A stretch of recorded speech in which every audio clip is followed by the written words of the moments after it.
As I'm sure you're aware, digital blood pressure devices are everywhere. The convenience factor is impressive, but what about the accuracy factor? Today we're going to look at which is best to use if you're not in the doctor's office, a cuff that fits around your arm, or a digital device. Hello, and welcome to House Calls. I'm Dr. Eduardo Sanchez, Chief Medical Officer for Prevention at the American Heart Association. Let's do a quick overview. A healthy blood pressure reading for most adults is less than 120/80. The top number is the systolic pressure, or the force of blood flowing out of the heart. The bottom number is the diastolic pressure, or the pressure in the heart when it's filling with blood between beats. Joining us to help us decide how we measure our blood pressure is Dr. Jordana Cohen. She's an associate professor of medicine at the Hospital of the University of Pennsylvania and also an associate professor of epidemiology and biostatistics and epidemiology. Dr. Cohen, welcome to House Calls. Thank you so much for having me. I'm excited to be on. Let's jump right in. Is home blood pressure monitoring recommended? Home blood pressure monitoring is strongly recommended by several guidelines. For example, the United States Preventive Services Task Force, which is a big guideline clearinghouse for the entire country, recommends really strongly that people do home blood pressure monitoring, particularly when they're first diagnosing somebody with high blood pressure. But then in general, a lot of high blood pressure guidelines recommend routinely checking your blood pressure at home, in particular because a lot of people have a couple of types of high blood pressure where your office blood pressure doesn't really capture the whole big picture. You get a lot more information from home blood pressure monitoring that really lets you know truly what your long-term risk is of having a major heart event or having a stroke. Well, what's the difference between cuff and cuffless blood pressure monitors? Yeah, there's a really big difference between the two of them. So cuff blood pressure monitors are what we classically think of how our blood pressure gets checked at a doctor's office or at home. It's where you have a cuff either over your arm or your wrist that expands during measurement.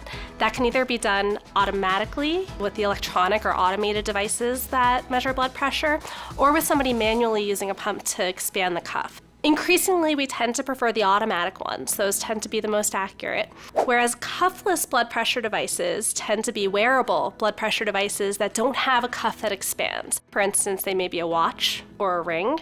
Well, which form of measurement is most accurate? Unquestionably, cuffed blood pressure measurement is much more accurate than cuffless blood pressure estimation is what I'm going to say. It's not even really measuring a blood pressure. Cuffless blood pressure devices really are just making a guess right now, and there's growing technology, and I think eventually it will be at a point where it'll give us more accurate information, but at the moment we really don't trust those devices. Even if they're cleared by the FDA, they're often cleared not for accuracy, but basically just to make sure that they're at least somewhat safe and not going to cause harm. What are best practices for measuring blood pressure? Typically, when checking a home blood pressure, we recommend that people make sure that they're sitting in a quiet room, no television going in the room, that you're not going to be having anything that might disturb you while you're checking your blood pressure. Then we ask that you sit down in a really comfortable chair and rest for 3 to 5 minutes before you first check your blood pressure. It's really important that it's a comfortable chair, that you can have your feet flat on the floor, your back resting supported against the chair, and that there's either an armrest on the chair or a table in front of you where you can rest your arms so that it can be supported just about at the level of your heart.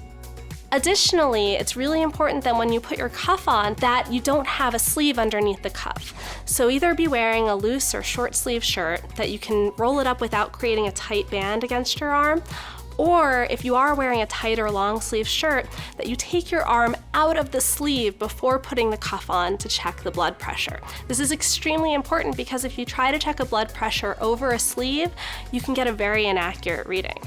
Then, when you're ready, hit the button to check the blood pressure.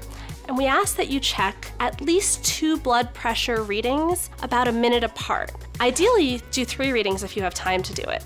More information is better. Does it matter which arm gets measured? So it does matter which arm gets measured. It's really, really good that people check blood pressure at least 1 time in each arm.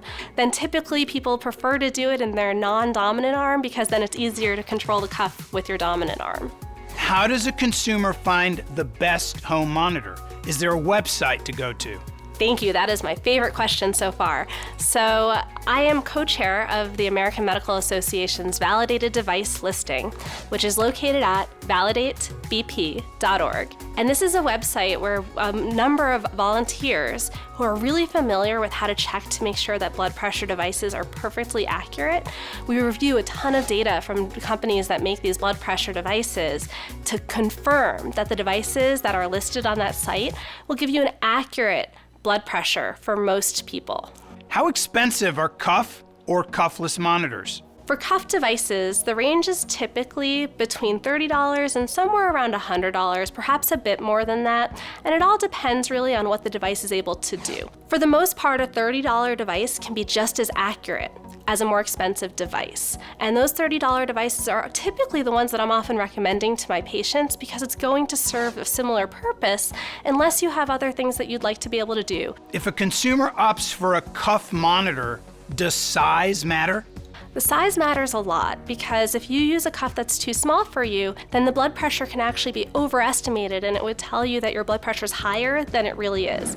So it's very important that if you're somebody who's a little bit more overweight or obese, to check with your doctor and ask them what size cuff you should be buying before you purchase your device. Well, what about Fitbit or smartphone measurements? Are these considered accurate? Fitbit and smartphone measurements are similar to the cuffless devices that I was mentioning. At this point in time, none of these devices have been able to demonstrate that they're sufficiently accurate for us to be willing to use them to actually diagnose or treat hypertension. Well, thank you so much for your time and your expertise, Dr. Cohen. Thank you so much for having me to talk about this very important topic. Knowing your blood pressure numbers is so important. Now there's no excuse.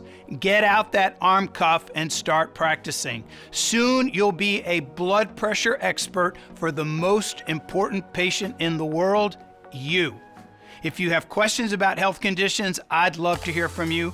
Comment below, hit subscribe, join me here next time for Answers You Can Trust.